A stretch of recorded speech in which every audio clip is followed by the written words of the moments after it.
Getting breaking news, viewers. This in connection with the Mollywood case. Now, Ranjith has now filed an anticipatory bail. He's filed a plea for anticipatory bail. That's the breaking news we're getting right now. Remember, Bengali actress had filed had complaint against him, and the latest we have is that actor Ranjith has filed for anticipatory bail in Kerala High Court in connection with the sexual harassment allegations.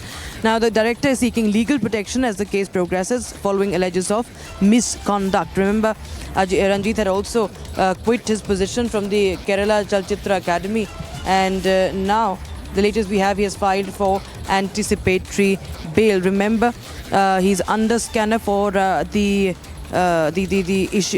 allegations of sexual assault. Bail application has been moved based on the allegations filed by Bengali actress alleging the commission of an offence under section 354 of the IPC.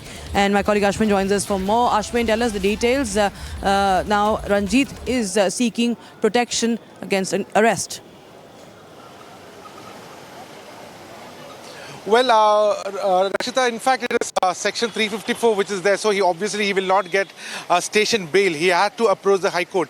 And interestingly, what he has stated in his filing is that the particular claim that has been made by the Bengali actress is false, and it is motivated, and I quote, motivated by the female actor's disappointment at not being cast in the film. And this is the submission that he has made. He has also went on to argue that the conversation that took place, which the Bengali actress had claimed back in 2013, it happened in the presence of other people as well. It was not just him and the actress in question alone. And he has also asked the court in his submission, he has also stated that his health is not keeping well, and health reasons is also there, and he is undergoing some treatment, and therefore he has seeken anticipatory bail in this case. So certainly Ranjith is fighting it tooth and nail, and we need to see what the court will do in the coming days. Absolutely right. Thank you so much, Ashwin, for joining us with the updates coming in, viewers. And we will keep a track of all developments coming in as the investigation is now picking up pace. Also, now we shift our focus to Prime Minister's historic visit to Brunei and Singapore. Remember, the Prime Minister making the first ever visit to Brunei. In fact, it's the first time that Indian Prime Minister is on a visit to Brunei. And it's first ever by any Indian head of state, in fact. And that, of course, has many things lined up for today. And also the Singapore tour of the Prime Minister. We'll get you more details on that in this report. In a diplomatic move, Prime Minister Narendra Modi is set to make his first ever visit to Brunei, followed by a trip to Singapore. These visits come at the invitation of Sultan Hassan Al Bolkiah and Singapore's Prime Minister Lawrence Wong, respectively. The visits are aimed at bolstering India's relationships with both nations, with a particular emphasis on the interests of the Indian diaspora. The Ministry of External Affairs has highlighted several key focus areas. India sees potential in expanding its cooperation with Brunei in the semiconductor sector. In a bid to secure energy resources for India's growing demands, Prime Minister is also expected to appeal about natural gas imports. Discussions with Sultan Hassan Al Bolkiah will also touch on the ongoing situation in Myanmar.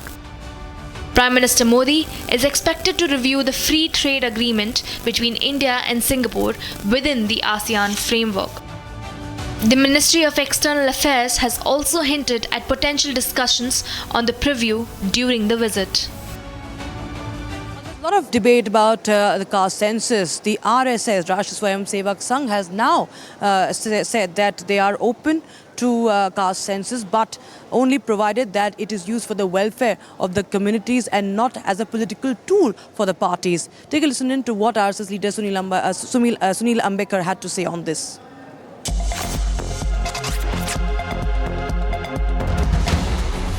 Sunil Ambekar, RSS Akhil Bharatiya Prachar Pramukh, said caste and caste relations are a very sensitive issue for the Hindu society, and it is an important issue for our national unity and integrity. As our society, Hindu society, we have the sensitive issue of our caste and caste relations. That is a very sensitive issue. So, and of course, it is an important issue of our national unity and integrity. So it should be dealt very seriously, not just on the basis of electioning or election practices or politics. So I think as RSS think, yes, definitely for all welfare activities. He stated this while addressing the media after a 3-day coordination conclave in Kerala's Palakkad district. Particular community or caste. As the situation continues to remain grim in Manipur, with drone sightings still being reported in many areas of Imphal West, Republic TV continues to be on the ground and bring you the latest updates. Stay tuned.